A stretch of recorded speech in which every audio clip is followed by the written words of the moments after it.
Hello and welcome to the Bonus XP podcast. I'm your host Luke Morgan and I'm joined as always by the banjo to my kazooie, Conan. Hello. And my sarcastic robot companion, Griner. That's me. If you're new to the show, what we do is every fortnight, three friends gather around the internet campfire and each bring forward a news item or topic from the gaming world that we find interesting and we want to discuss and get our opinions on. Before we get to that, we discuss what is the most important topic any gamer can ask, and that is, what have we been playing recently? Conan, I'll start with you as always, since you've always played the most video games. I'm the exciting one. Yes. Have you been playing anything? No, had a lot of personal things going on in the past couple of months. So Yep. especially over the last about 3-4 weeks, I really haven't had much time to do anything at all besides survive. But when I do get the brief time, it's just more Elden Ring. I need to finish it. And I'm still really enjoying it. So, and I don't know, I have a problem when I stop playing games. I usually then don't come back to it. I can't multitask them, I Yep. can't dip a few hours here and exceptional things like Slay the Spire, where I'm watching a movie and I'll just play a round of that. But I can't be like, okay, I'm going to start a new game now and go through the campaign or something. I work one at a time. So I'm like, I'm in Elden Ring. I'm going to finish it because the last game I started, I didn't finish, and it still haunts me. We're still hanging out for you to finish Breath of the Wild. Yeah, that's it. That's the one. I'm still hanging out for you to start God of War. So Yeah, also going to happen when things calm down a little bit. yeah. But yeah, I'm still in the Elden Ring thing. Still loving it. Still the best game of the year. Killed anyone new in Elden Ring? What's that? Have you killed anyone new in Elden Ring? Where are you up to? I've killed a few. I've killed a few trophy earning bosses. Nice. I killed the giant dragon knight in Aldiel, the underground area. Oh yeah. Yeah, and it's like a random side boss, but I got a trophy for it, which I thought know was the a one big you're deal. talking about now. Yep. So I killed that. I killed a big dragon in. That really narrows it down in What's Caelid. in Caelid. Smaug. Yeah. Smalgo. Yeah, no, I killed that one. And again, near the Dragon Chapel. Yep. He, spews Scarlet Rot everywhere. He was pretty tough, but I killed him. I don't know if I've killed any other. Oh, and I killed the witch with the baby. The witch. Oh yeah, Renala. Yeah, Renala. Yeah. I get confused because there's Renala, there's Rani, there's Rena. Yep. And I'm like, holy crap! I get what you guys are doing, but stop. It's annoying. I don't like it. It's annoying. Yeah. Let me know when you get to Radahn. He's a really cool boss, and I want to hear what you think about him. So this is my thing. I wasn't going to go to Caelid because it seems tricky, but I looked up a quick guide and it says to be level 60 to 70, and I was like, yeah, I'm 68. I can do this probably. But the main reason is because I think all the quests, I got sick of the quests being so obtuse. Yeah. And so I did look some of them up because there was somebody there. I'm like, I don't want to do this to you because I don't know what it's going to do. So I looked up a couple and I ended up finding out that I was pretty much had done that, like progressed them all the way until it's like nothing can happen now until you get past Radahn for anybody. So I'm going to do Caelid now because if you're following the Rani quest, Radahn will be I part get the of vibe that you almost have to do the Rani quest, right? It seems like so many people are linked with it though. No, it's one of the biggest quests in the game, but I mean, you don't have to do any quests basically. I mean, yeah, I say you have to in terms of if you want to experience. It's just that a lot of them I've read were like, this can't go anywhere until you progress Rani's quest. Yeah, or you can't do any more in Rani's quest until if you've done this, something like that. Like, yeah, there's a few that cut each other off, but Rani's quest is one of the main through lines throughout the game. Yeah, for sure. Yeah, so I'm definitely going to do hers to do that because I want to see where some of the others go that seem to need her to progress. So I'm going to go kill Radahn. I'm expecting to fail because I thought I was leveling pretty well, but it's like you can only now tackle Caelid. I'm like, oh crap, okay. And I saw, one guide, it's like to go to the Land of the Giants, it's level 150. I'm never going to freaking get to that. Yeah, you will. You'll get there. You'll be surprised. Right. Well, but that's me. I'm still level 1, trying to fight Margit. Oof. Don't do that to yourself. Not working for me. Conan, I'll have to get you to come in and help me somehow. Well, yeah, we'll organise. I've always wanted to invade someone's world. Yeah, come and help me beat him. Is it an AI summon that's out the front of Margit? There seems to always be the same. Yeah, Roger. He isn't helping me too much. He's He's Oh, no, not wait, great no. in that fight, but he's kind of a important character early on in the game. You'll see him again later. Oh, He's very missable though, yeah. as a lot of them are. Mm. So that's the thing. I've dipped my toes into Elden Ring this past fortnight. Just the other day, I had a moment where I was just like, I need to be able to talk about it on this podcast with you guys. And then was running around on the horse, just dodging enemies, just like, let me find something exciting. Ran into Margit all of a sudden and tried a few times, bashed my head up against him. And then I got invited by the lady to like a weird place. Round table hold. That's like The your round hub table. world. Yep. Yeah. And there was a woman there that wanted to hug me, but I didn't because I had warnings about that. No, you that should it hug. You takes should your hug her. health. Oh, I Yeah. didn't. I ran If you, away. you get infinite chances to hug her. Don't worry. Until later on, until she leaves for other reasons, you can hug her as much as you want. She'll give you an item. Yeah, so your health is lowered while that item's in your inventory, but you can use it immediately. It's not a very useful item, so I just hug her and then use it and move on with my life. Fair enough. Other than that, I've just been playing more of the WWE game.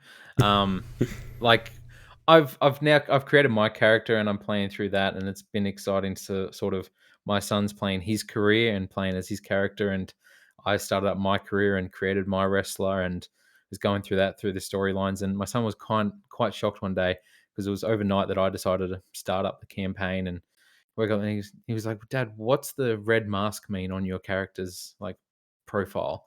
And I was like, "Oh, that means bad guy." And he was very shocked that I'd decided to be a villain in the wrestling world. You 'Cause heal. he's a good guy, and I was being a heel, and he was quite shocked. And then he was mystified why I had more fans than him, and I was like, because people like the bad guy. Sorry, this is an Ooh. important lesson that you have to Yeah. realize. But Crash course. yeah, people like the bad guy more. That's why Sorry, Morbius Nolan. has done so well in the cinema. Exactly. Gangbusters at past Avatar, I believe, on the weekend. Things. Other than that, I picked up a game because it was cheap and I'd heard good things about it and got good reviews.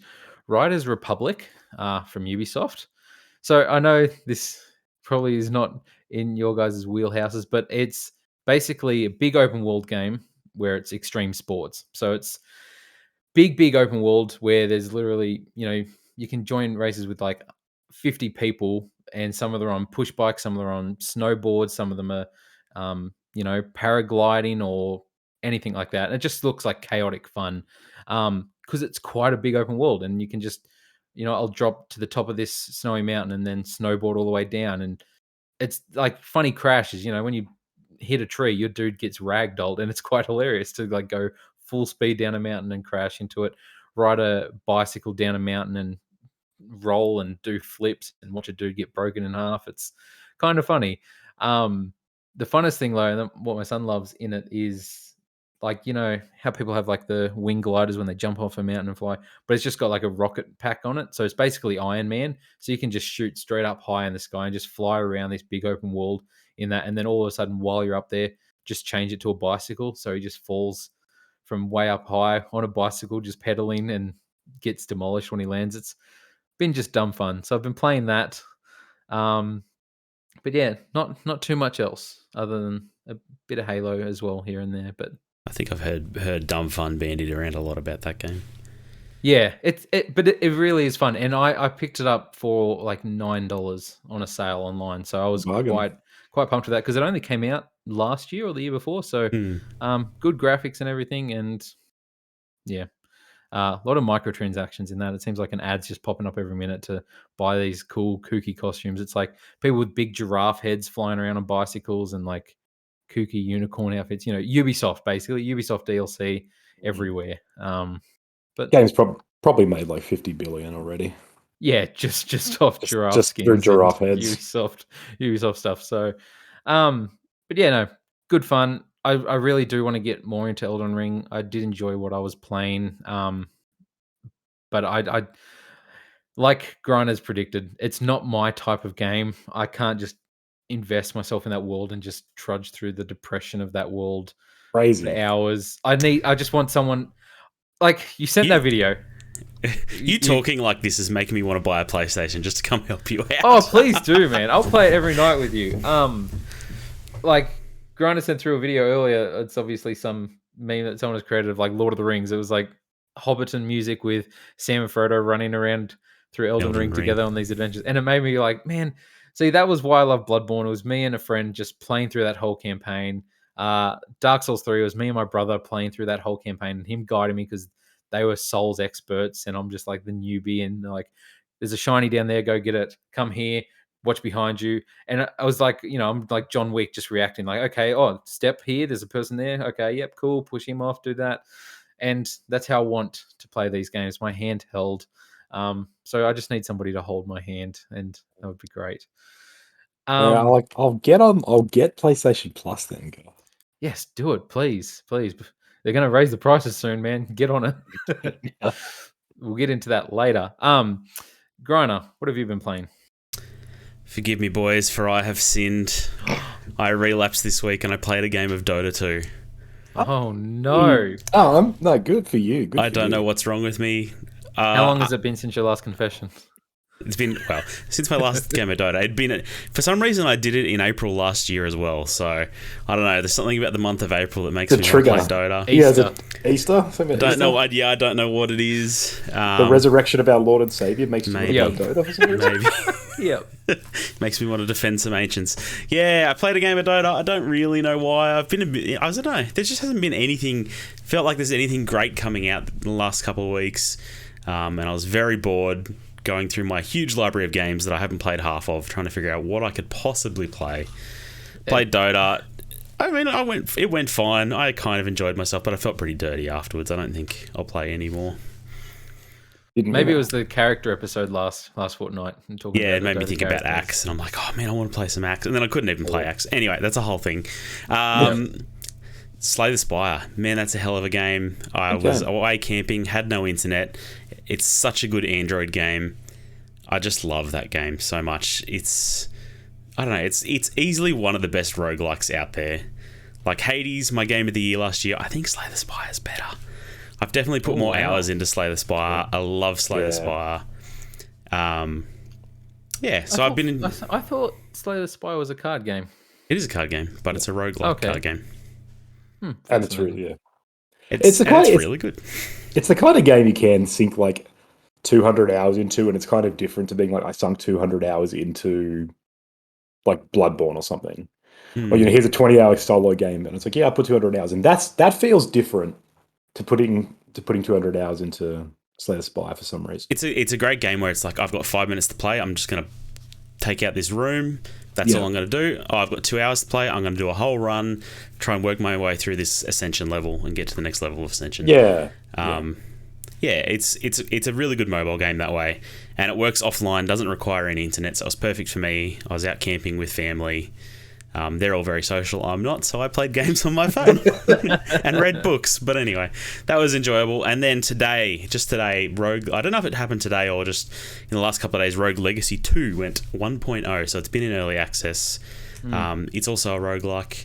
I really enjoyed Rogue Legacy 1 and decided to pick this up, and I played a couple of hours of it today. And it seems really good. It seems very much like Rogue Legacy 1, but just bigger and better and more systems. So I'm keen. Yeah, I'm keen to play more of that. I enjoyed my time with that today. Right on. Also, I was just reminded of like, it's kind of funny that you said, dipping into an old addiction. I actually did, as you guys might did heroin again, Luke. Chat. We talked about this. Yes, it was my heroin. I jumped back into my own personal brand of heroin. I jumped into Elder Scrolls Oblivion for a couple hours one night. I was just having one of those nights where it was an odd night where it was like me and games, and I was like, all right, I have like 3-4 hours spare. I get to play some games, and I just couldn't do it. I just had no motivation to play anything. I was like, I have all these games that are in my backlog. Why can't I play anything? What am I doing? Why am I playing Oblivion again? And because it was on Xbox, because it was on Game Pass, I booted up. I'd never played on Xbox, obviously, so I had no save. So I was restarting from the start, creating an ugly ass character. Forgot how bad that doesn't really hold up anymore. But and you know what? I want to also do sort of an apology for a few episodes back where I said that tutorial's good. Yes, thank not. you. It really isn't. I was the only one here who was like, no, it sucks. And you know what? I put a save right at the sewer in case I ever play it again.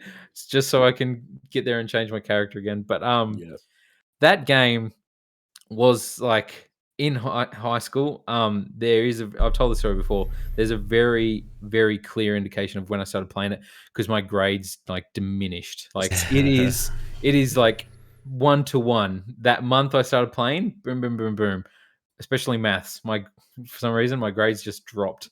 And I got obsessed with the game. I think I put more hours into that than any game I ever have.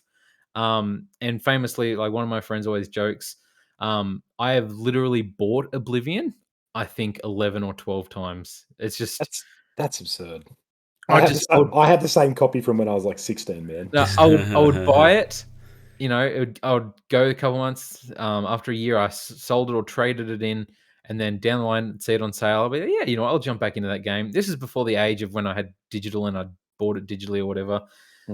Oh, Game of the Year edition. Okay, I'll buy that. Oh, that one's got a cool cover. I'll buy that one. Oh, this 10th anniversary. I'll buy that. Like it was just like constant ones. And yeah, then the Game Pass version again. So it was fun. It was. I'm not going to continue that campaign or go through that story again. It was basically a 3-hour thing, and I was like, that was fun as a nostalgia thing. Do you see that as a game that you could replay, or not? Not really. I don't think. Here's the thing. Like, I don't know. I properly, had fun. sort of finish, or at least like do a huge amount of the stuff in there. Do you reckon you could do that, or? I would like if I had a bad leg injury or something, and I was bedridden. For a couple months with nothing to do other than play games, I could see myself put in another 100 hours into the game. Like I loved that game so much, and just hearing the music, hearing sound effects gives me such nostalgia. Because I really feel like I make a joke with my wife all the time. Like there was a year or two in high school, I was lost in Oblivion. Like I was obsessed with that game, and it was. That should be your autobiography name. Yeah, I reckon. Or the name of your sex tape, one or the other. One of them. And it was a fun couple hours. So, yeah. Do you feel like Bethesda games, like they're buggy and that's kind of charming when they come out, but if you try to go back to them, 10 years later, they don't hold up as well because those bugs just stand out all the more? Yeah, it's got a lot of jank. Obviously, playing it on Xbox One, it automatically makes it run better. So it ran better than any version I've ever played before, obviously, on PS3. I believe it was in 60 frames a second. Like, it was auto done that. So it was good. Loading times was so fast, which was amazing. Every time I went into a room, it was just zoop, and then it makes a big difference. Which makes a big especially difference. In that game, yeah. Skyrim was horrible for loading times. And that's the thing. I feel like this is sort of its own topic, but like Bethesda and the Bethesda jank kind of ran its course for me. Like towards the end, Fallout 4, and I mean that was really the last Bethesda game studios, but it didn't have the same appeal to me as Fallout 3.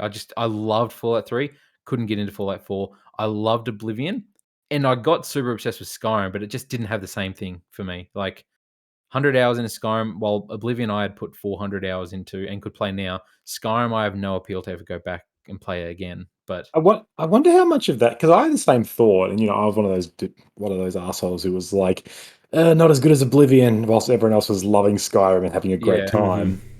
But I know a lot of people where Skyrim is their Oblivion. Skyrim's like that is the peak of RPGs. Gaming never got better than 2011.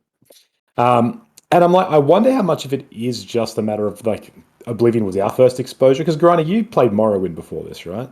Yeah, I did. Do you have a similar thing with like Morrowind? You're like, Oblivion's not as good as Morrowind? No, I know people who are. Like, yeah, they definitely exist. And there's things about Morrowind I'm like, oh man, that was so inventive and cool. But I would play Oblivion over Morrowind any day of the week. Yeah, I really liked Oblivion. Yeah, Oblivion for me was like, oh, this is where they figured out They figured out what they're trying to do, and it actually runs okay, and it feels good to play. Morrowind was, like that jankiness knob was just turned up way too high. Yeah. But what we're saying, look, I feel like if the next Elder Scrolls game comes out with the same awkward jumping animation, like all those little things that we've come to know. I'm honestly curious how Starfield goes, because like they said it on the weekend. Bethesda put out a thing where they were like, there's too much content in Starfield that we're not sure if all of the content will be available on release. Which is obviously half PR talk to just be like, we're going to charge you for it as DLC or whatever.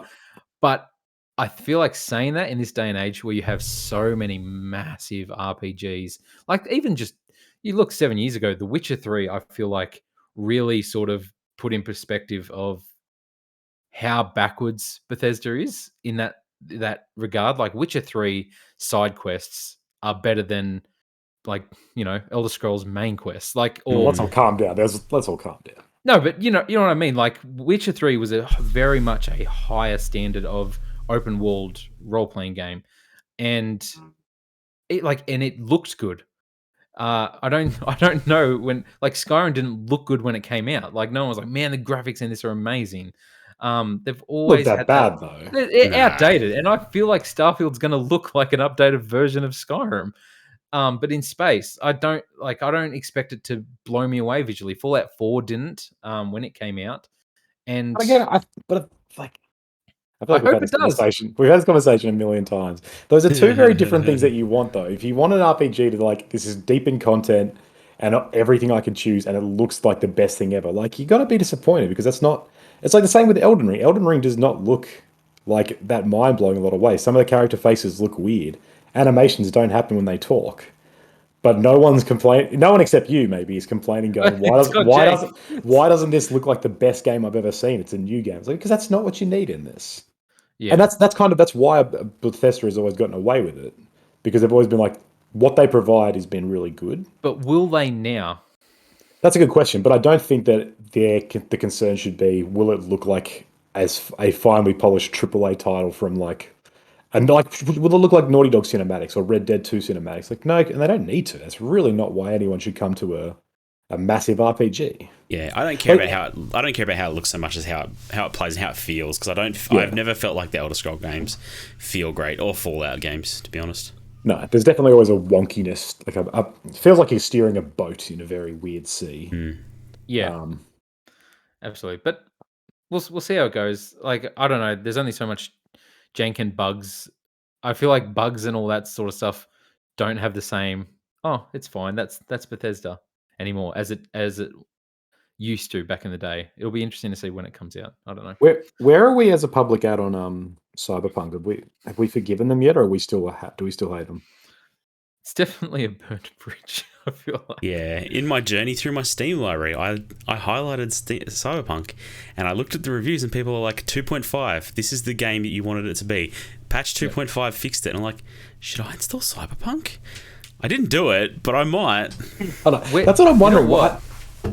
I'm synced because I bought it when the official PS5 version finally came out this month. It came out this month, the final PS5 version, and they charged cheap. It was like $20 on the PlayStation Store to buy it, because they were like, this is the introductory price, boom, get it now. I was like, you know what, I'll do it, because I only ever put 7 hours in and enjoyed it, but I just knew there was something better down the line. I didn't run into too many bugs.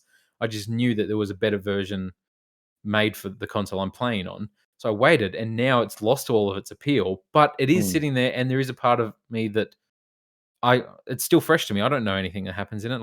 I could jump in and play it and see how it goes, but because I do wonder if, even though on one hand I agree with you that Bethesda as a company has lost all their goodwill. 76 really kind of destroyed them. Yes. And they have to do a lot to make it. But at the same time, I also feel like we are living more and more in a generation of games releasing with bugs, and it becoming really normal to be like, hey, you can't play this day one because there's a 40 gig update because the game was broken, and then day two it's like, here's another huge update because we found out it's still broken. And I feel like that's been the case for the past few years, that it's kind of normal now for games like Cyberpunk to happen. And because even 76 is apparently a really good game now, and they're like, they put They put enough content in and fixed enough issues that it's actually solid. And I wonder if 5 years later. It took a while to fix that game. I mean, Cyberpunk was a year and a half. It's crazy. Yeah, it's absurd that that's happening, but I do wonder if Bethesda can still get away with that, actually. And if they do release a buggy-ish game, and they're like, yeah, this has got issues, if everyone's like, that's par for the course now. Yeah. I mean, I have the freaking chair, the Cyberpunk chair, and it feels, I'm like, I regretted it like after a month because I was just like, God, this game is not what I thought it would be. I thought this would be my new Witcher. Because, man, I was like, Blade Runner and Witcher combined. This is like the best thing I could possibly imagine. Like, it's right up my alley. And it's just, didn't happen. Didn't work out that way. Well, that's enough of what we've been playing. We'll get into the topics for the week. Grana, since we are talking about Elden Ring, I might start with you. What is your topic for the week? What would you like to discuss? Got a few little stories. There is one about Elden Ring, but I want to start with a smaller one. This is just a nice little one, but in the last week, Steam users have been getting Shrek 5 in their library. Just appearing out of nowhere. Shrek 5 is not a movie that exists. It's not a game that exists. You launch Shrek 5 and you just get a big picture of Shrek. What has actually happened is there was a small first-person shooter called Scram that went defunct, and someone who was on the development team or had access to that account changed the name of their game to Shrek 5 and uploaded a picture of Shrek 5 as the only thing it does. I don't know. Something about that just tickles me. I think that's funny. That's great. I kind of wish I had Scram in my Steam library so I could now have Shrek 5 in my Steam library. Sure. But everyone out there with Steam, check your Steam libraries. You might have Shrek 5, and that's pretty special. Limited access to Shrek 5. Lucky you. Now, let me tell you about the legend of Let Me Solo Her. So, in Elden Ring, there's an optional boss called Millennia. She's the Blade of Miquella. Considered the hardest boss in Elden Ring. She's entirely optional. Many consider her the hardest boss in all Soulsborne. I don't know. I beat her. I didn't feel like she was that hard, but maybe that's just saying something about how good I am. I don't know. It's quite the humble brag. I'm definitely not Let Me Solo Her. This guy. So, players have been summoning a character out the front of her boss fight called Let Me Solo Her. It's a naked dude with a pot on his head and a couple of katanas, and he... you summon him into your fight, you can have as many people there, and you just watch, and he takes Millennia out on his own, often never taking any damage himself. And it's a thing of beauty. It is a thing of beauty. I've watched a few YouTube videos of him doing it. It's very impressive because, when you summon players into the game, the bosses get more health, they do more damage. So he's playing the hardest version of Millennia he can, and he's just not having any trouble. The thing that I love about this is it kind of spun off into its own meme. There was Reddit posts all about this for a few days, and then the guy did an AMA, and he was talking about how he was really bad at this boss, and he just wanted to get good at it, so he just kept practicing and practicing, and now we have this legend, Let Me Solo Her. People were 3D printing models of his character. People made statues. Yeah, and people made awesome. statues. It's really cool. I don't know. It's really fun. I love when something like this, goes outside the boundaries of the game and becomes a bit of a meme. And then there's of course always the imitators. So there's Let Me Marry Her, a guy there's like a weapon that looks like a bouquet of roses.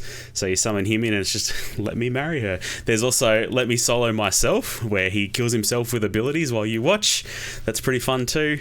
But yeah, if you're ever fighting Millennia and you're on PC, summon Let Me Solo Her and you'll have an easy time. Can you choose to summon him, or is it just random if he turns up? If you find his summon sign there, you'll be able to see him. His name will be Let Me Solo Her, and you can summon him into the game. Okay. I did see a meme on Twitter the other day of someone being like, I just summoned this bastard, and his name was Let Her Solo Me. And the same outfit, he just went in and got destroyed straight away. People are making some good imitations. I don't know. I just think that's really fun, and I like that it's become a bit of a meme outside the game.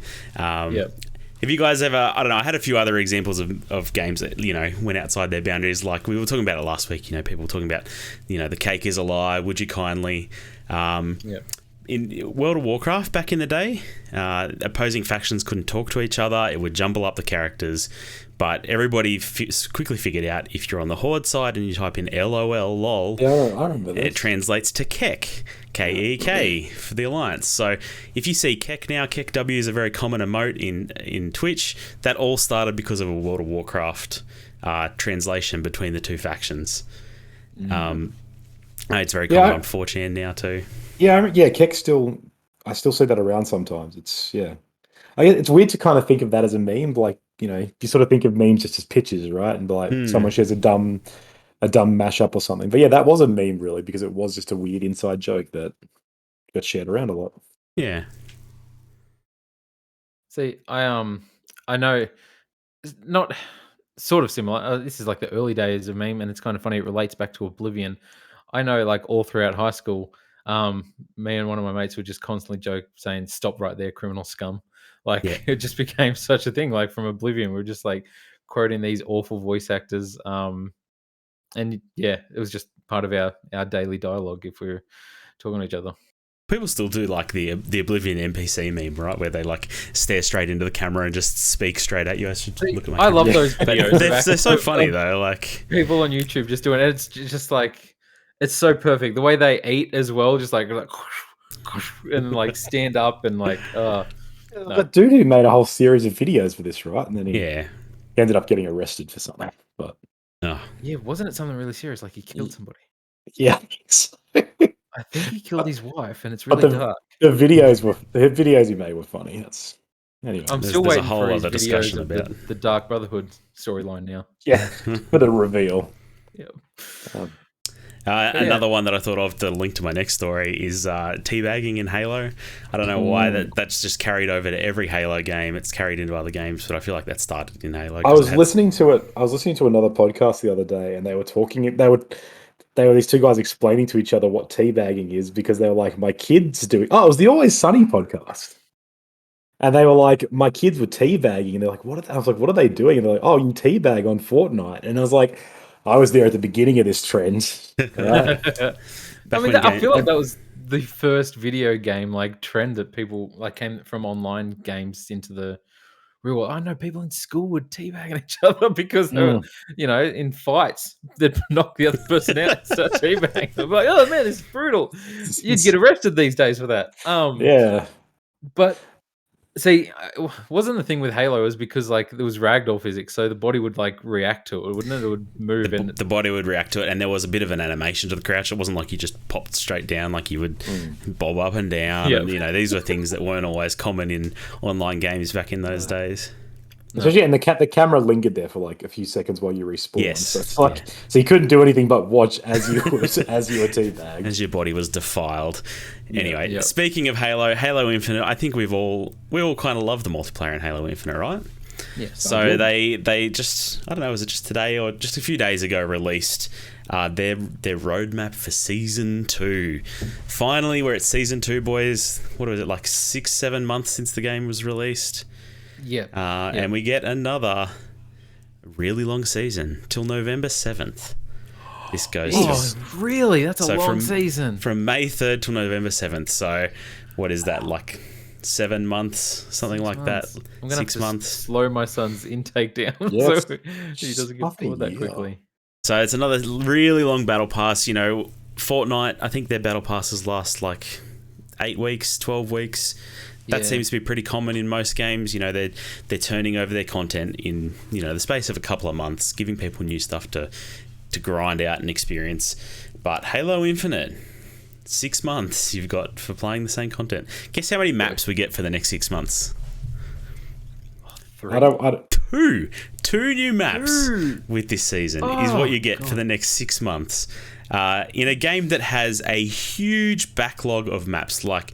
I can't believe they didn't just say, here's 2 new maps plus 4 maps from past games Classic that you maps. really love. Yeah. That's what people want, right? Exactly. Get 2 guys working on Blood Gulch and Zanzibar and everybody's happy. But no, we get 2 maps for the next 6 months. George, Season 3 will be like classic, and it'll be just like, they'll do that then. New game modes, including King of the Hill. Wow, we get King of the Hill finally for Season 2. It's a bit of a disaster. It really is, and there's things like network co-op. You know, something people have wanted since day one. Co-op is a huge part of this game series. And its target is late August, and it's a target, so they make it very specific that targets can change. Wow. So, you know, it doesn't launch with Season 2. How is this possible? Yeah. It will get to a year after its release, after 2 big delays. This game was like originally meant to come out 2 years ago from now. Like, and it still doesn't have co-op campaign. You still can't select which mission you want to replay. That's also targeted for late August. Jeez. And split screen co-op has timing TBD. They haven't decided when that's going to come out, but it's coming. Don't worry, guys. I don't know. I really feel like they had such momentum. They had such a chance to make something really great, and I think people were willing to forgive like a bad first season for Halo Infinite because the gameplay's so good, right? Like, I don't know. I still enjoy playing Halo Infinite. Like, it feels really good to play, but shooters can't live on that anymore. I don't know, for better or worse. You know, you need some progression outside the game. You need something to unlock. You need something to keep you coming back to it. And I feel like they're just totally dropping the balls. How do you guys feel about about getting teabagged by Season 2? It's quite the twist. You know, after all the teabagging I've done, to be teabagged. Teabagging. Well played, 343. No, this is really disappointing. Like, I feel like as soon as 343 took over, there was skepticism about what they could do, and they proved people right that they weren't good. And I feel like Infinite was kind of their last, it was the do or die moment. And the initial reception was like, yeah, they've swam. This is great. They've actually found out what makes this game great. They're achieving it, and people were really loving it. We were loving it.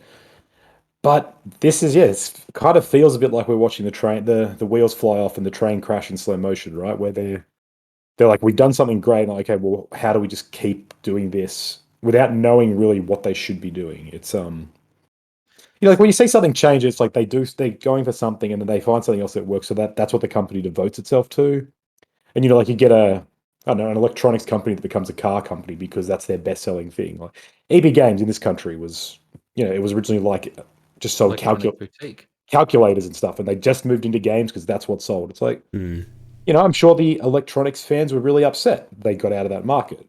And so watching them be like, all right, here's how we keep this game alive by, I don't even know what they're doing. It really is like, how are you guys screwing this up? You guys are meant to be the industry that lives and breathes Halo. Why are you having so much trouble doing that? Because everyone else is doing it better, and it's like, yeah. I mean, that's the thing. Like, I don't know. Obviously, it's still popular. It's dropped off a lot, obviously, from December. I still jump in every now and again. I jumped in 3 days ago, and played for a night and had fun with it. And I'll jump in when Season 2 launches again. But there's nothing about Season 2 particularly that's interesting me. But, you know, I get a notification every now and again. I'm like, oh shit, Snoop Dogg's in Call of Duty Warzone. I'm like, should I jump back into Warzone? Oh, Godzilla and King Kong are in Warzone now. Like, you can summon them basically. It's like a kill streak to get Godzilla invade the island. I'm like, that's pretty dope, and it's interesting. They had John McClane from Die Hard in there. They had Ghostface from Scream. They're doing fascinating things, and obviously it's Call of Duty, but Halo was Call of Duty before Call of Duty was Call of Duty, and it's like, it looks like same Spartan armor, 2 new maps. It's just, I don't know. There's like a battle royale type mode as well that's launching with it. Correct? If I'm correct. Oh, I didn't see that. Basically battle royale. Anyway. It's like it's last Spartan standing. Maybe that's what that is. Yeah, and the map shrinks as well. So it's basically battle royale. But I don't know if it's 100 people. I don't think it's 100 people or anything like that. I don't know why they're trying to do that. Like, it's so obvious what people want. Like, it would have been so easy to just, you know, redo some old maps, add them back in. That boosts your content straight away. Make this season 3 months instead of 6. Like, 6 months is a long season. And, like, I get it. Like, not everybody can hold to the same standards that Fortnite set up. They're obviously, like, they're a machine with how quickly they're able to churn out new content. Powered by billions of dollars. But so is 343 has Microsoft behind them. Like, they should be, if any company can compete with that, it should be them. And they should be I don't know why they're not trying. Like, I'm sure they're trying, but I just don't know how they're failing so badly. This Battle Pass feels just so weak. This season feels so weak. And that's the thing. It's not just that. They had so many issues with progression. Like, it was so slow at the start to Mm. progress to the next level. They were charging a fortune Yep. for a skin, like, online. It was just, yeah, it hasn't been good from the get go. And I wonder, like, that's the thing. Like, obviously, it's Game Pass and it was a big thing. But if you paid $100 for this game and bought the physical edition, you'd be kind of pissed off because it's an incomplete game, and you're not like, what value is there in that game as $100? Like, outside Yeah, of without Game Pass, it's not you're worth right. it. And I mean, the multiplayer is still free, but that campaign is not worth $100 on its own, I don't think. Like, as much fun as I had with it, I don't think it's a bad campaign. But it's No. without co-op and everything else, it does feel really incomplete. Yep. And you said that when you were playing it as well, not to harp on it, but like you said when you were playing it, you're like, it feels like this is meant to be for co-op. Like, like the campaign feels like it's meant to be. It's missing something. Like, the forward operating bases have 4 slots where you can go and customize your weapons, and it's like, I can only use one of those at a time, so I don't know why there's 4. Oh wait, they're expecting me to play with friends, except I can't. The other interesting thing that came out about this today was, and this came out on, well, it wasn't today, but it came out on Twitter recently, and it was confirmed by Jason Schreier that up until fairly recently in development, in the last couple of years, that they were trying to make the Halo multiplayer like Overwatch. That was how they were trying to model it. So it wasn't what we have now. It was class-based stuff like that. Yeah, like, it just feels like these guys don't get it, and like they somehow managed to get it right, and it feels so good. But like, you know, I'm sure there was a lot of time and effort spent trying to get this hero mechanics going, these different abilities going. I don't know. It feels bad. It feels so bad.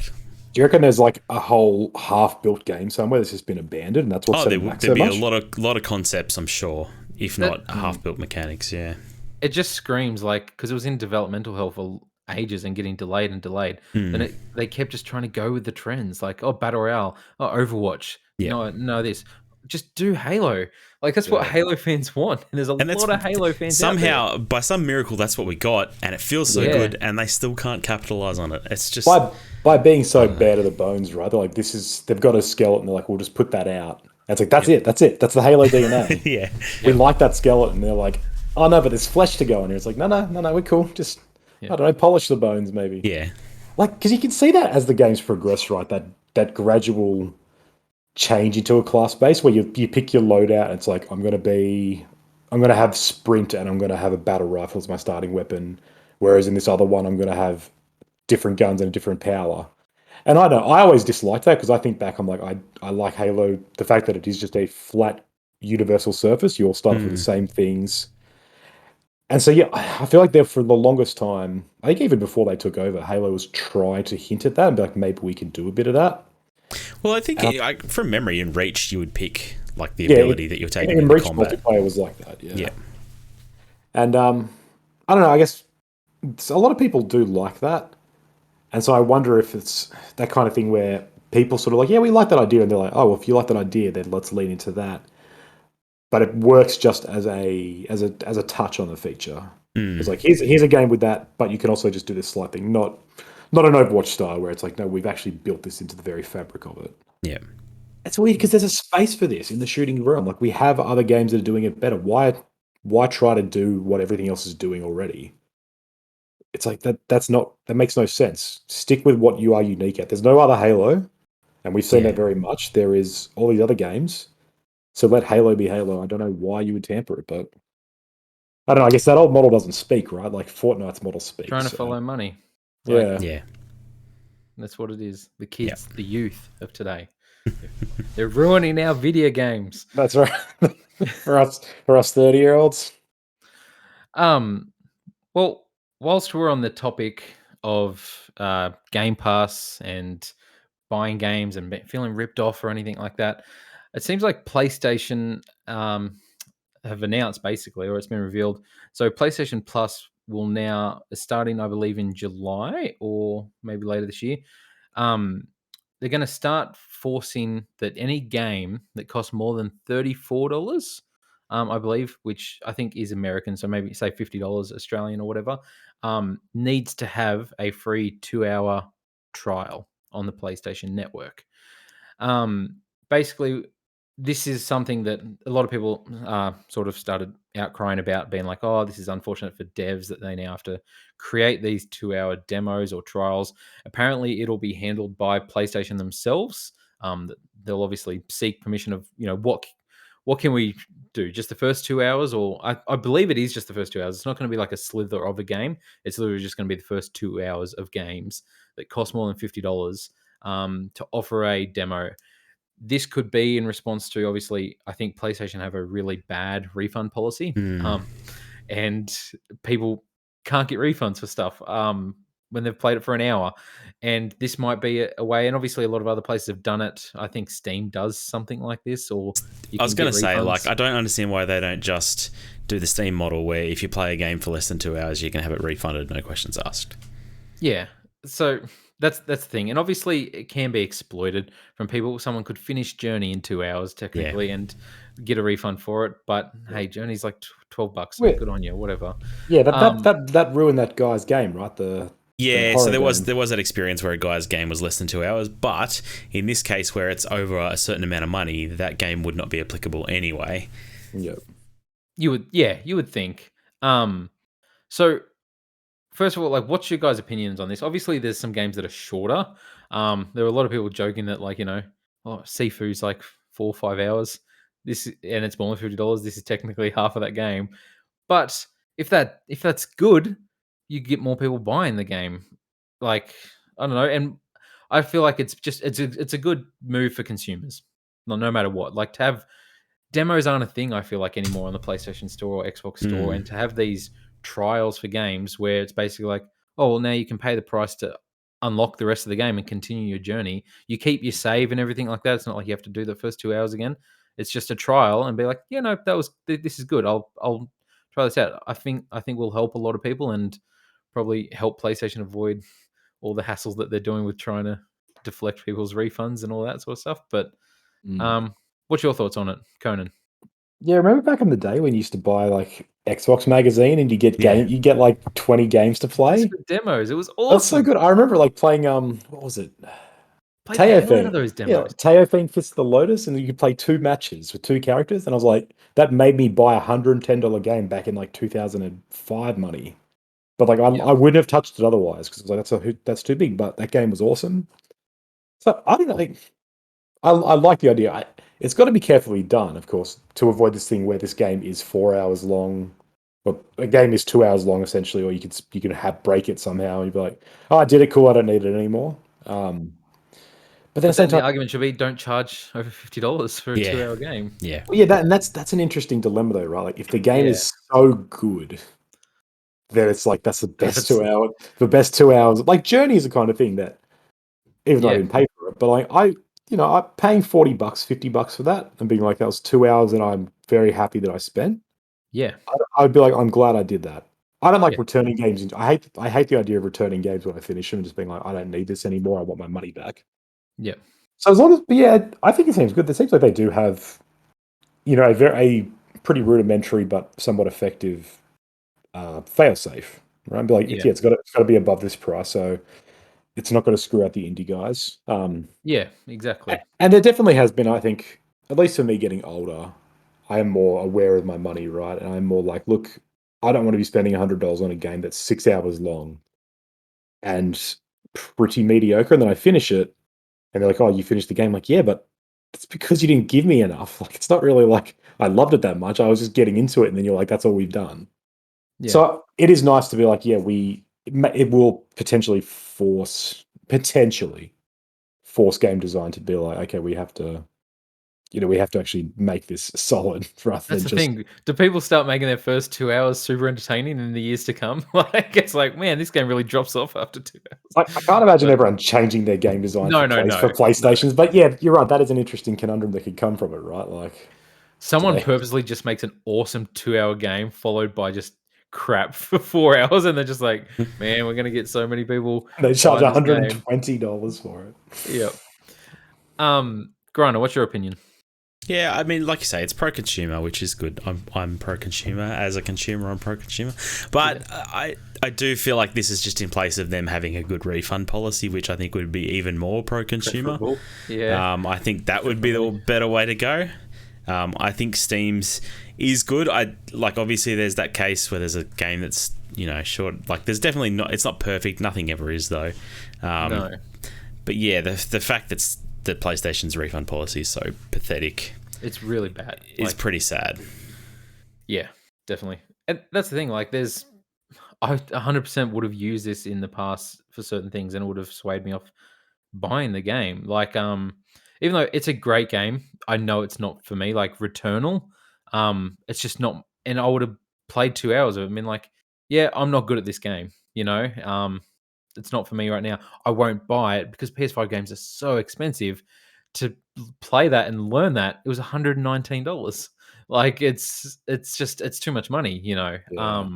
And Elden Ring is a good argument as well. Like can go both ways, but like someone can try these Souls games and be like, so let's see if this is the one that I finally get into the Souls series. And like, nope, still no. But I feel like with that game and lots of other games, playing 2 hours of it is not enough to get the experience that makes you want to play that game, I guess, right? Like, yeah, that would have turned me off the whole franchise if I'd quit after 2 hours. Yeah, I had to very much stick it out. Which if I spent 2 hours dying to the Asylum Demon in Dark Souls 1, I would have been like, well, I'm never playing these games. What a waste of time.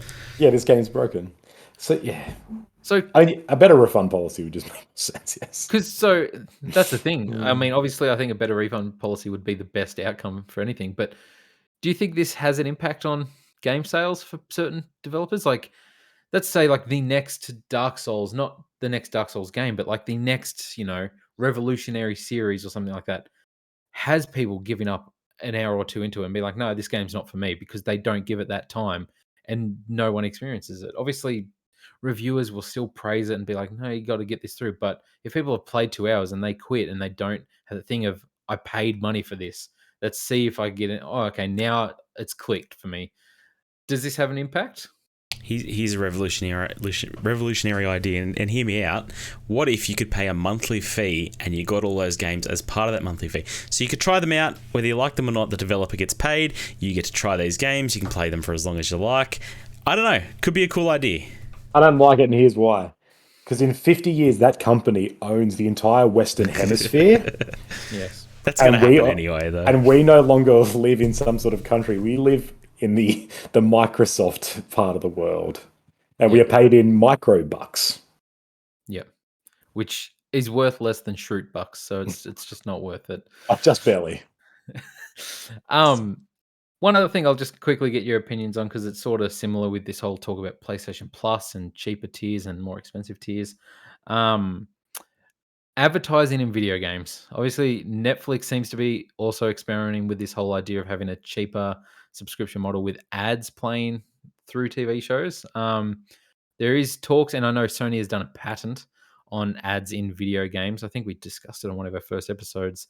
But it seems like it could be a potential thing for a cheaper PlayStation Plus model. Conan, you seem like you'd be the one with the fiery opinion on this. What's your opinion to have? Because where does it stop then? Because like if you're not paying a subscription, do you get ads in your video games? I'm telling you how it stops. Tencent goes to war with Sony for the Eastern Hemisphere. Yeah, and there's a bloodbath. No, I don't know. I buy physical media, so I'm fine. They can't put ads in there, right?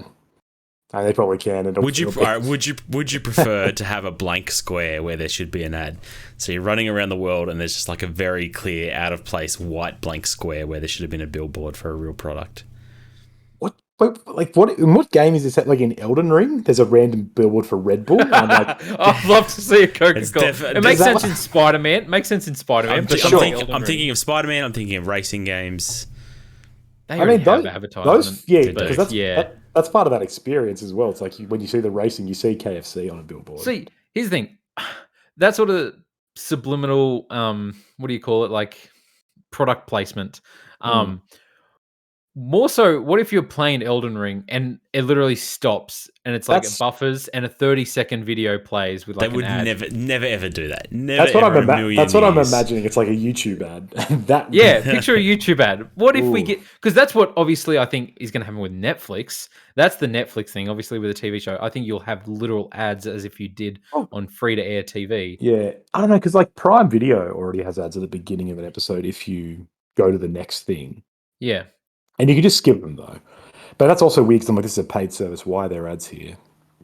But so, So because I don't know if- mobile games do this. Yeah, they do. You're right, and they're a huge scourge. I don't know. I think Grinder's right. I don't think it would be if that happens. That's a long way down. That is like after we've had ads in gaming so normalized, it would be very strange. Like, and it wouldn't happen online. But imagine you're in the middle of Halo, go for a headshot. It's just like stops, 'Cause- and then you end and you're falling. Oh no, cool. I'm dead because we all forgot where we were. Obviously, they couldn't really pull it off in online games, but the whole thing would be obviously if you bought, let's say you bought Gears of War, Good game. for $100 on when it came out, the new Gears of War or whatever. You don't have that happen. If you download it on Game Pass, Hmm. the ad free, the ad one, the cheaper Game Pass Yeah, the ad subscription, version. you get an ad I'm after every ex- death. I- During deaths. During 30-second death, yeah, ads. like during load times where it's like this would be a normal load screen. Now it's a 30-second ad. I'm honestly I'm cynical enough to expect that. I don't like it, but we're seeing this revolutionized thing, right? We had it where think about the nature of TV and what we had and how you had cable channels come out and they offered this service and then something else sort of tweaked that and then we got streaming which offered this and now streaming is adapted back to everything's going to be advertising. Mm. I think video games are going to happen eventually. Like it's going to come to this medium. It just has to because, I've harped on about it before, but we live in a post-capitalist society. This is what we need to do to keep this engine running. And then eventually we'll get to a point where either something else will flip back and break or, I don't know, or maybe it will just be physical games or like you pay the premium, you pay $120, but these are the ad-free version. And they're a bit archaic because, I don't know, why would you bother watching free-to-air TV or something? But at the same time, it's like, oh no, but they don't have all the issues with it that I don't like. And so I'm expecting it, right? It's going to happen.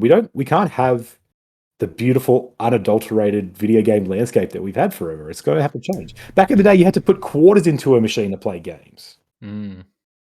Like I hate it. Don't get me wrong. I'm angry and I'm upset about it. And the whole Netflix thing, boils my blood. But I just think it's just where it's going, and it cannot be avoided. Everything gets polluted by business. Everything gets polluted by the fact that it has to grow. Profits have to be higher year on year on year. But Yeah. I mean, in reality, nothing can grow forever. I'm okay with ads where they make sense. So, like you said, if I'm swinging around in Spider-Man and I can land on a billboard for KFC, totally fine with that. Like, I don't care. The real world has them anyway. It makes more sense. Exactly. Yeah, If I'm driving through the world and there's a sign for Subway, or I'm going to keep doing food brands for some reason, but if there's a sign on the side of the road for something that's real, I actually probably would prefer that, or like a really good fake knockoff product. That's fun too. How do you guys feel about Death Stranding and its use of monster cans throughout the game? Horrible. Don't like Man. it. See, I'm kind of okay with that too. Like, I'm okay with them being like It does. kind of memey about it. Here's the thing. Yeah. Kojima's always done this with product Yeah. placement. And it used to be funny in the old Metal Gear Solid games. I didn't know some of the products, like Calorie Mate in Metal Gear Solid 3 was this like chocolate bar, Yeah. and like you can call someone after you eat a Calorie Mate, and they literally talk about it for 4 minutes. He's like, these are great. Like, I've never heard of these before. And she's like, yeah, and they're available here and these, and it's like, what the hell is this? That's weird. But the Monster Energy, I don't know. I didn't personally. I love Kojima. I didn't vibe with Death Stranding. I vibed with all the trailers before they came out. I was like, this is great. Then once the game came out, I was like, nah, not for me. But the whole monster thing, it's just like, it just opens it and throws it on the screen and like starts drinking it. And now that deal has run out, so now it so doesn't the say director's cut monster doesn't on even those have cans. that. Yeah. Which is super fascinating. It's just blank cans, and it's like, why is there this whole 20-second animation of him like drinking a normal can, then splashing it on the screen, and it's like, I don't know. I don't want that. Like, then the next God of War Ragnarok, you have like Kratos being like, snap into a Slim Jim and like biting a Slim Jim. It's like, I think people's creative vision is bigger than that though. But I'm okay with product placement where it makes sense. Like I remember the end of Chaos Theory. There's a very obvious pack of Airwaves gum. For some reason, I don't know. That's always stuck out in my head, that scene, and it's really out of place. But I don't care. I didn't buy that gum because of it. No. I don't know. It makes sense where it makes sense. If they're gonna stop my gameplay like mobile ads, but I don't think we'll get that for games you pay for. What I don't want is I don't want there to be like really carefully targeted ads. I don't want and they probably will, but I don't want them to farm my data and be like, here's some beard oil. Basically be like, we saw that you have a beard because we look at you through your webcam, so here's beard products only. Yeah. Or you Googled it's too late, Conan. I'm sorry, it's too late. Like this is happening already. I Googled the man shake once at work because I was curious about it, and holy shit, I'm still getting the ads for everything that comes up. Yeah, and that's what I don't. And that's what I don't want. Where it's like I'm playing Spider-Man, like every billboard is for this exact same thing for some reason, and then I look up something else and it changes. I'm like, then there's those stories like someone finds out they're pregnant because they were Googling their symptoms without realizing. Yep. I don't want weird stuff to come up like that, and I'm like, oh no, now you think that I'm like a Freemason. Some people have weird ass ads on their Spider-Man. Someone walks in, they're like, I swear, I haven't done search for any of this stuff. Like legit, like I don't want. I comes in, it's like financial security, like help from free you from debt. And Lauren's like, why you using it? It's not me. I'm sorry. I don't want that. But if it's just if it is just like Coke has paid us lots of money, and they're going to soon control all of Europe, I'm like, yeah, it's fine. That's them. I mean, really, like, I keep thinking of Spider-Man, but like, it makes so much sense for real billboards. I would kind of like that in New York. Have they voiced what this looks like, what advertising game looks like, or is it just a loose concept at the moment? That patent, and we discussed on one of the first episodes we did, it was basically like, the camera will sort of That's right. direct The camera to be like will in the focus on it. background and be like, oh, look, there's Pepsi ad in the background right now running. That feels bad. I don't want it to focus on it. I want it to be in the world. I want to be able to, run up to the sign or whatever. That's fine. Subliminal messaging. I don't want the camera to swing around as I run past it, though. That feels bad. Spider-Man runs past it, looks back. His head like turns to it straight away, like, "Oh, Pepsi." If he does that, cool. I'm fine with that. I don't care. That's fine. Just don't do anything that affects my gameplay. If Spider-Man's a real person who drinks Pepsi, sure, that's fine. No, he's a Coke man. He only drinks Coke. Maybe. Yes, and does Coke. Yeah. This guy's so skitty. But yeah, I mean, I was just spitballing, but I really could see the whole thing of the mobile ads happening with games you get for free through Game Pass or whatever it is. But who knows? Hopefully, a long, dark, distant future from now. But who knows? I mean, I'll be dead by then. Physical DVDs you buy did have trailers for other movies at the start of them too. Yeah, but I love those because they are such a fascinating relic of the past, man. They really are like this amazing to see this trailer for a movie that no one watched and no one remembers. And they were plugging that. What a cool time. Yeah. That's only on later DVDs though, where no one else was paying for the advertising, so the really dodgy movies could afford it. Yeah. There's also a lot of ads for like the Australian film industry, which is funny. Yeah. There's just three of them being like, you guys shouldn't pirate videos. Like, this aged terribly. Definitely. Well, we'll move on to the final topic of the week. Conan, what have you got for us? All right. So I was looking at found an article today. Basically, the original Far Cry is getting an unofficial sequel. So, as always, Far Cry is a big franchise. It's been very important for the past 10 years, ever since Far Cry 3, really. But people who don't know this, it actually started as an older sort of PC game that not that many people played. But it was a really big shooter. It was a lot of fun. I loved Far Cry 2. And, they released a Far Cry Instincts, which is like an expanded version on the original Xbox, which is a lot of fun. But basically, so the game's being... The original one, there's a mod being made by someone named Leonge, who's just a modder. I don't really know much about the modding side of this game, so I don't know if it's a huge thing with a huge community. But this modder is developing a conversion mod for the original Far Cry, and basically he's expanding it into a whole, almost like a sequel. So it's got the whole game's got to be overhauled, have brand new weapons, new abilities like the later Far Cries that they introduced because they weren't in the original. New locations, new missions, new vehicles. They're going to improve the stealth mechanics. Apparently, there's even plans to introduce a stalker-like dialogue system. So it's really making a whole new game out of this. It's not just polishing some things up. It is expanding on every single facet and making what he sees as a true sequel because all the Far Cry's become pretty different. Well, the first, second, and third were, and then third kind of spawned the mold. Franchise, But Far Cry 2 was quite different from them, and Far Cry 1 feels like a different beast altogether. Does, yeah. I just think this is really cool. I really like that idea of a game that people loved getting a true sequel, or at least getting a sequel, and being like, this is what we enjoyed. We don't like what it became, or the fact that it didn't become anything. And so it just got me thinking about games that, never got sequels that they should have got. And it's not a question that I think a lot about because gaming more than anything else is really dominated by sequels. Like I was looking through my collection and it is almost entirely sequels or franchises. But I don't know, it does come up sometimes. The two big ones that I thought that really needed it, and I already know what your answer is, Luke, because you talk about it on every episode of this podcast. But for my two, so The Order, 1886, PS4 launch title. Interesting game, really fascinating. I love alternate history. It's got all that steampunk vibe. It's got it looks beautiful. So you played 1886? Yeah, we talked about this. Because this was my other answer, 1886. Yeah. Oh, right on. Yeah. Yeah. No, yeah, I did. I enjoyed it. I totally see why nobody really cared for it and why it died. Because it's a pretty short game. It doesn't really fulfill what it should do. Definitely, this feels like a warm up. This really does feel like it's dabbling and it's not going hard enough on anything. And so it's that weird thing where they're like, look at the technical side of what we can do, but they haven't really pushed any limits in any other part of the game, which sucks. But it is such a cool idea. I love the setting. I love the world. I love everything about what this game should be. And like, this is the perfect sort of thing for a sequel because a sequel would come out and be like, this is the game we wanted. Yep. But unfortunately, sales didn't do well. So we're never going to see a sequel, which sucks. Before you go on to your next one, like I just want to touch on it because this is my main one. Like I really, really enjoyed 1886.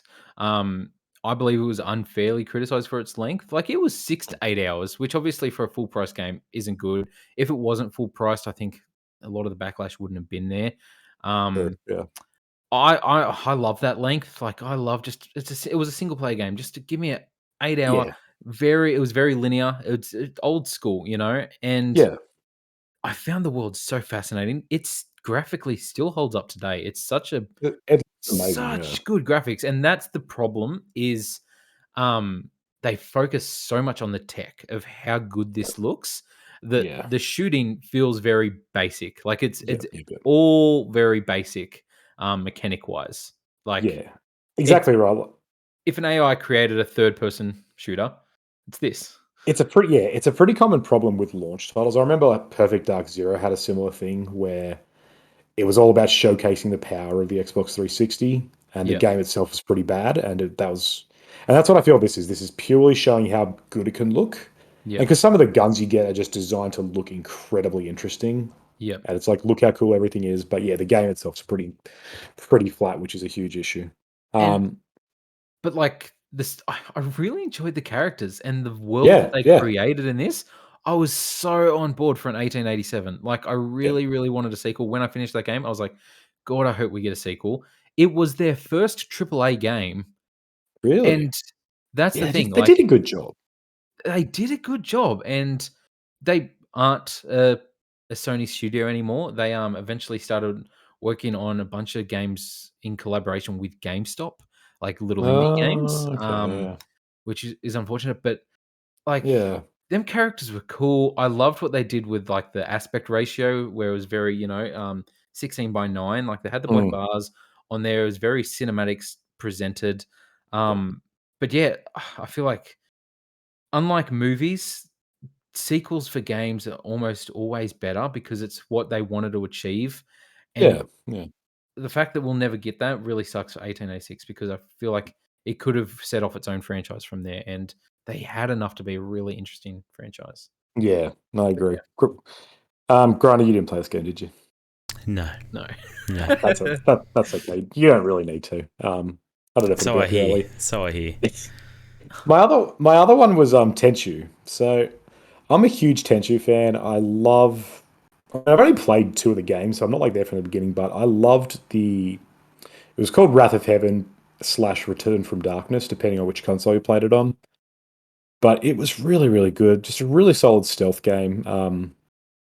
Just a lot of fun. Really cool atmosphere. Good world. Everything. I have really fond memories of it. They released Tenchu Z for the Xbox 360 as well, a pretty early title, and I had that. Loved it when I played it back in the day. Tried to replay it recently and was real crap, which is a shame. But that's a good example again where honestly, a sequel to either of them would have been good. A sequel to Tenchu Z would have been good, but a sequel to the original Tenchu with the characters Rikimaru and Ayame would have been amazing. People still want it. I remember when the Sekiro teaser came out. All the conventional wisdom was saying this was a Tenchu reboot because FromSoft owns that franchise. Yeah. Yep. So you thought, okay, cool. It was a Japanese themed thing. This is what it'll be. And I think a lot of people were excited, and then a lot of people were disappointed that it wasn't, because it seems like they've kind of abandoned this franchise, which sucks. Yeah, definitely. In an era that has no stealth games, really. And this Tenchu was never like Splinter Cell in terms of look at how we can actually properly simulate shadow and affecting your recognition. It was a lot more relaxed. Yeah. But it was just it was cool to be a ninja. And It really was. And I would love to get a sequel following Rikimaru. It would just be great, but just never happened. Yep. And I don't know if FromSoft will now, especially seeing the success of Elden Ring, where they're like, we'll just make Soulsborne games till the day we die. Yeah. What sequels did you If guys the next want? Tenchu came out and it was a Soulsborne style game, would you be okay with it? I'd still be happy with that, yeah. I mean, it'll be super interesting what they do with that, right? Have you done stealth in Elden Ring? It's pretty relaxed, it seems. Yeah, similar, yeah. And that feels very much like the Tenchu stealth, where it's just as long as they're not looking directly at you, they pretty much have no idea. And I'm like, yeah, that's fine. I'm not coming at this like I have different expectations from this sort of stealth where it's nighttime but everything is perfectly lit, and I'm like, yeah, whatever, that's cool. Yeah, just give me a samurai sword and let me cut some people in half. Griner, what sequels should have existed? Oh boy. Look, we talked about it before. Simpsons Hit and Run. That game. I don't know. Someone needs to do something with that, because I like that game. I think it was a really good, I don't know, GTA clone, I suppose, for lack of a better way of putting it. It had a great sense of humour. I think it would be cool to see. That game's got a loyal fan base. And it has a fan base. It's such a cult class. Like, it's such a cult favorite. Everyone I know loves it. Yeah. It's crazy. Like, just imagine, like, I think this would be Conan's favorite game of all time. Like, if you had a Grand Theft Auto 5 level, like, sized Simpsons world with today's graphics, would that not be amazing, Conan? It'd play to properly explore Springfield in an interactive way would be pretty amazing. A 1-to-1 scale. Release DLC with Shelbyville in it. There's lots of things they could do. God, that'd be great. I don't know. I think it would be fun. They just need to do something with that license. Even just release a remake. I don't mind. Yeah. Did you guys ever play Dragon's Dogma? No, yes. But I remember hearing good things. It's a good game. Like, I've played a decent amount of it. It feels a little bit soulsy, but it has this cool mechanic of like climbing on enemies and attacking them that way, and summoning in players, and like you can create people to be in your party, and then you can send them off to play with other players in the online world.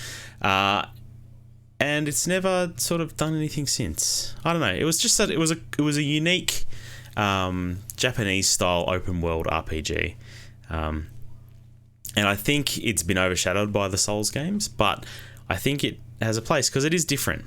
Yeah, I'd like them to see them do something with that too. Well, good news. Dragon's Dogma 2 is coming. Is it actually? So it's been on a lot of leaked lists, and people have apparently seen leaked gameplay. The internal release date is apparently, because I swore, I was like, wait a minute, is it out or has it? I know I heard about it a lot, But it's apparently at the moment, like leaked documents and all that sort of stuff, saying for late 2022, early 2023. We'll So see. who I feel like the knows? thing is, talking about like video game sequels, it's like sometimes they come out 20 years later. Like, Yeah. it's not like we're talking about this and it's never ever going to happen, because No. these things still could happen at some point. It's not like movies. I don't know. And Game sequels are different to movie sequels. And Dragon's Dogma came out a long time ago, so it's been a Yeah, long it's not time. new, not recent. I really enjoyed Dragon's Dogma. It's I remember just being fascinated by the whole climbing on the Yeah, the it's monsters really unique. mechanic, and to have like flying griffins and you jump on it and then it flies through the sky and you're there. Like the climbing, it reminded me very much of Shadow of the Colossus. Like you're crawling across it, stabbing it, and then like it Yep. would spiral to the ground. It was very cool. Like I really really enjoyed it. Never finished it, but I put like a good 20 hours into it and really really enjoyed exploring that world. But yeah, very underrated. Not many people played it. Yep. But hopefully we do get one. I do believe Capcom. Yeah, it's Capcom that make that. See. I do believe we'll get one. So hopefully. I'd love a sequel to Half-Life 2, Episode 2. That's Give me some closure on that. That's the Please. holy grail, yeah. I mean, you can read everything that happens in Half-Life 3. Yeah, I know. Now, But it's not the same. but it's not the same. No, definitely. Do you think we'll get that one day? I know, obviously, that's the question everyone asks. Do you think now, like, obviously, Half-Life Alyx and all that, is there a possibility of a world where we get Half-Life 3? I was a big believer for so long, but I've given up all hope. Yep. Really sad. I don't know. Valve is a weird company now. They don't do threes.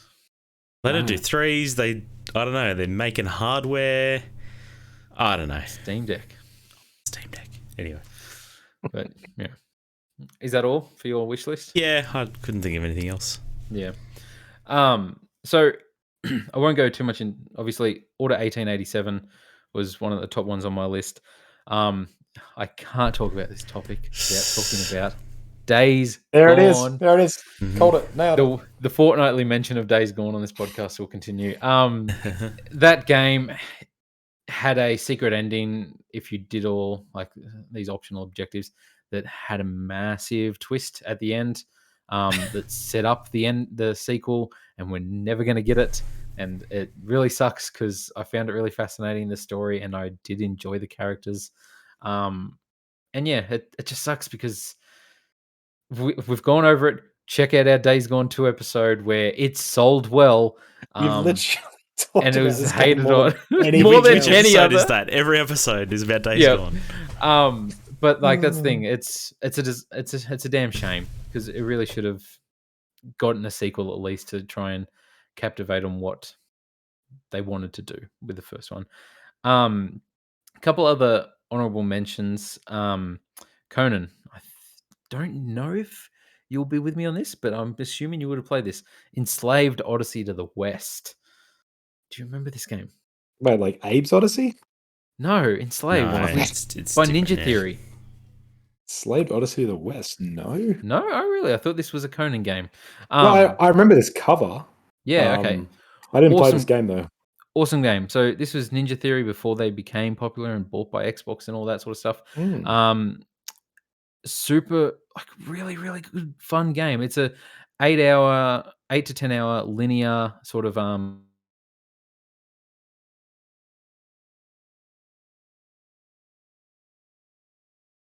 and all this sort of stuff. And the main game, like it focuses on the two main characters, and that's Monkey. I think you play as Monkey, who's Andy this Serkis. big burly man voiced by Andy Serkis, and Trip, who's this redheaded woman. It's like your companion, and it was one of the first real companions that you really, really enjoyed that bond between them. You know, she would help you do this and do that, and you felt protective. It was very much like Last of Us like, and you were trying to get her to this destination. Has a really weird ending. Would have loved for them to expand on it in a sequel. We never got a sequel. It's based on a famous book, I believe. It's also co-written by Alex Garland. That's huge. Yeah, like, dude, this is a Conan game. This is I'm a so Conan surprised game. that you did not play this. I swear we had conversation about this game, but Wow, I did. Yeah, jeez. yes, such a overlooked gem. No one bought it. But yeah, really, really good game. Another one. I think I've blanked on it. Heavenly Sword. Yeah. Funnily enough, another Ninja Theory game, which the main character was inspired by Trip from Enslaved Odyssey to the West. So this was their follow-up game. Heavenly Sword was a early PS3 exclusive. Andy Serkis was the villain in that as well. They had a relationship with Andy Serkis at the time, obviously. Maybe it will pop up in Hellblade 2. But this, fun action adventure game. Nothing, I wouldn't play it today. I don't think it holds up today. It was very much an early PS3 hack and slash sort of God of War-esque game, but good fun game. And I think I like the characters in that and the story, and would have liked a sequel to that. And then the last one I'll mention is DMC2. Now, I know we've had many Devil May Cries, but DMC was the 2013 reboot where they changed Dante. It was also by Ninja Theory. Oh my god, it is too! Holy crap! I literally, I didn't even realize that Heavenly Sword was Ninja Theory until I said it, and I was like, oh my god, what a coincidence! But yes, DMC. I loved that game. Like, I had never gotten into the Devil May Cry games before. A lot of people did, which is why they hated DMC so much. They got rid of the Dante that everyone loved, made him a younger, black-haired, emo dude. The game slapped, man. That game was awesome. Have either of you played it? I really wanted to, because similar deal. I played a little bit of the old Devil May Cries and wasn't a fan. Yeah. But this one, I don't know, something... I heard that this one was different enough that it was for people like me who wanted to but weren't fans of the original. Yeah. But never did. Is this the DMC Devil May Cry? Yes, Yes, that's a great game. It was great. So much fun. Really, I don't know, just had some amazing level design, like the design where you're in the TV station. Yes! So, I don't know, out of this world. Very, very good game, yes. Nuts. The game was nuts, and it got a bit twisted in parts, but I really enjoyed the characters in that. That was my Dante. I loved that Dante because I'd never played the other ones or got into them. So I really liked this version of Dante and the story that they did with his brother. The DLC was really good as well. Virgil's Vengeance or something like that. Virgil's Downfall was really good. And the game got a lot of backlash, obviously. But yes, it was developed by Ninja Theory again. Their follow-up game to Heavenly Sword, my last one, which was a follow-up to Enslaved. Look at you. But this game was awesome. Like, this game put me in a weird phase in my life where I started listening to heavy metal screamo music because of this game. I got super into it. I wanted to be Dante in this game. I thought he was the coolest dude ever. It was just, I really, really, really liked this game, and it scratched like it. I played Devil May Cry 5 now when it came out and enjoyed it as well. But this game, gameplay wise and story wise, I really loved, and I really wanted a sequel. But never happened, and was taken away from Ninja Theory again. But yeah, we are getting a sequel to Senua's what's the first one called? Hellblade. Yeah. But I'm very keen for that. They finally got it. Exactly. It's just not on the platform it was originally exclusive to, and which is a weird twist, I agree, but sorry, buddy. It's exclusive to another one, but still very keen for that. I love Ninja Theory. Awesome developer. We can tell. Yeah. I couldn't even tell until I've just realized this now, but I wish they made more sequels. They don't get trusted with it. But... Two other games I just should have mentioned, but I forgot to. LA Noire. That was a good game. That should have. Yeah. And there was going to be a different game that felt like a spiritual successor, but fell through because that company went kaput, or that team rather. And Fable as well is a weird thing that has never had a proper sequel since Fable 2, despite having 2 games, a weird version, and an abandoned game, I think. They've all been really wrong, and everyone is holding out for a new Fable. Well, everyone. We're getting in everyone. Except for me. No, you're holding it because Ninja Theory is developing the new Fable. What? What a twist. So, thanks for watching again. If you liked hearing us talk about games, you'll love listening to us argue over which film in a trilogy is the worst and which one's the best on our other podcast, The Good, the Bad, and the Worst. Like and subscribe. You can find us on social media at Bonus XP Podcast or at Good, Bad, Worst Pod. This episode was brought to you by something that deserves a sequel. Yeah, I was going to say, speaking of things that need a sequel. The Taste of Iron by one CV Clark. Available now on Amazon. Reach us out to us if you want a paperback copy. You'll have to pay for it, obviously, but reach out to us. But I'll sign it. I'll sign it. Yes, there you go. Or available on Kindle as well. Other than that, see you next time. Peace. Peace. Laters.